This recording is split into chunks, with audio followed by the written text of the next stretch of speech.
As a dog owner, it can become concerning to notice blood in your dog's poo.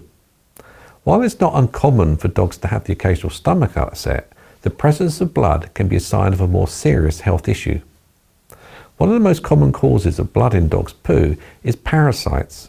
Parasites such as hookworms, whipworms and roundworms can cause inflammation and damage to the intestinal lining, resulting in bleeding. These parasites can be contracted through contaminated food, water or soil, or through contact with infected animals. Another possible cause of blood in the dog's poo is dietary issues.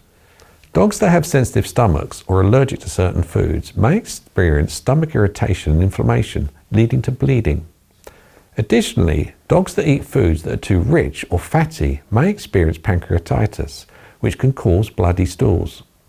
Inflammatory bowel disease, or IBD, is a condition that causes chronic inflammation and irritation of the digestive tract. This condition can result in bleeding and diarrhoea in dogs. IBD is often caused by an abnormal immune response to food or bacteria in the gut.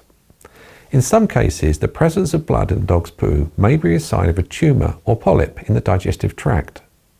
These growths can cause irritation and inflammation, leading to bleeding.